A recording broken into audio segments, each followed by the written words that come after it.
জীবনের শেষ প্রান্তে এসে যখন সবচেয়ে বেশি প্রয়োজন হয় আপনজনের স্নেহ, ঠিক তখনই অনেক মা বাবাকে কাটাতে হয় অবহেলা আর নৃশংসতার কঠিন দিন।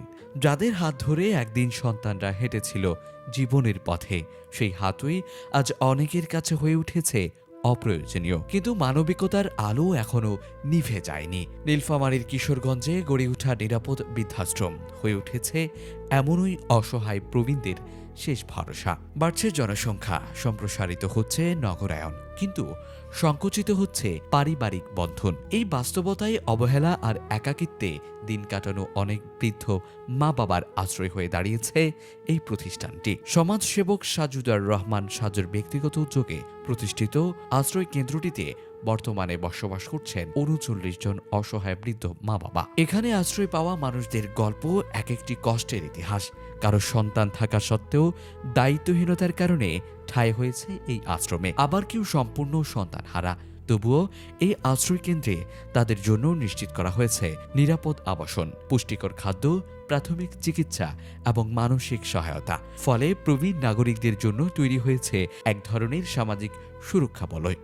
একটি গাড়ি হলে আমাদের হচ্ছে যে সারা দেশের বিভিন্ন স্থান থেকে আমরা কিন্তু রেস্কিউ করে থাকি। রাস্তায় বৃদ্ধ বাবা মা পড়ে থাকা বাবা মাদেরকে রেস্কিউ করে থাকি। তাদেরকে আনার জন্য আমাদের কিন্তু নিজস্ব কোনো গাড়ি নাই।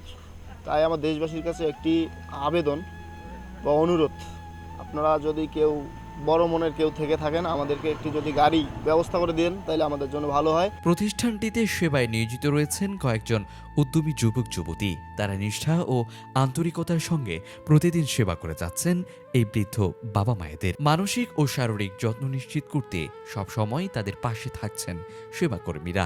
তাদের কাছে এই কাজ শুধু দায়িত্ব নয়, বরং মানবিকতার বন্ধন। আমাদের বৃদ্ধাশ্রমের পরিচালক সাহেব লক্ষ্মীপুর থেকে একজন রোগীকে নিয়ে আসার জন্য গিয়েছিলেন, তুলে আনার জন্য, রাস্তায় পড়ে থাকা একজনকে। তো সেই সুবাদে ওনার সাথে আমাদের পরিচয়। তখন আমাদের প্রতিনিধি ভিজিটে আসেন, এসে তিনি জানালেন যে এখানে নারী পুরুষ একসাথে থাকে এবং যেই অনুযায়ী জায়গা আছে, আরও বেশি জায়গার প্রয়োজন। তখন আমরা আলোচনা করে এখানে একটা জায়গা ক্রয় করে ইউনিট 2 কার্যক্রম শুরু করেছি। আলহামদুলিল্লাহ এখন ইউনিট 2-তে পুরুষরা থাকে আর ইউনিট 1-এ মহিলারা থাকে। প্রতিষ্ঠানটির শুরুর ছিল সীমাবদ্ধতায় ভরা একটি ছোট্ট ইউনিটে নারী পুরুষ সবাইকে একসঙ্গে তাগাদি করে থাকতে হতো। তবে সময়ের সঙ্গে সঙ্গে পরিস্থিতির উন্নতি হয়েছে। এখন আলাদা করে গড়ে তোলা হয়েছে নারী ও পুরুষদের জন্য পৃথক ইউনিট, যা স্বাস্থ্যসম্মত ও মর্যাদাপূর্ণ পরিবেশ নিশ্চিত করেছে। তবে এখনও রয়ে গেছে কিছু গুরুত্বপূর্ণ সংকট। জরুরি চিকিৎসা পরিবহনের জন্য নেই কোনো নিজস্ব অ্যাম্বুলেন্স।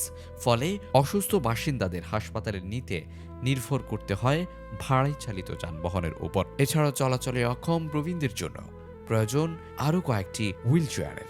নিরাপদ বৃদ্ধাশ্রম 2018 সালে প্রতিষ্ঠা হয়। আলহামদুলিল্লাহ, প্রথমে একটা লোক নিয়ে শুরু করে, সেটা পুরুষ অবশ্য। আস্তে আস্তে সময়ের প্রেক্ষাপটে অবশ্য নিরাপদ বৃদ্ধাশ্রমে 100 যখন ইউনিট 1-এ 120 জন বৃদ্ধ আমাদের যাতায়াত শুরু হয়, তখন অবশ্য দিনকে দিন অবশ্য বৃদ্ধ আমার সংখ্যা বাড়তে থাকে।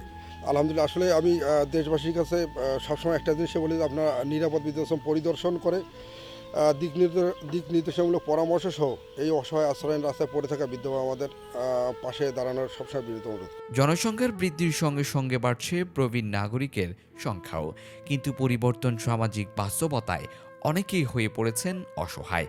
এমন পরিস্থিতিতে নীলফামারীর এই নিরাপদ বৃদ্ধাশ্রম মানবিক সহমর্মিতার এক উজ্জ্বল দৃষ্টান্ত হয়ে উঠেছে। এখন প্রয়োজন শুধু টেকসই পৃষ্ঠপোষকতা এবং সমাজের সবার সম্মিলিত অংশগ্রহণ। Desk report, news Times.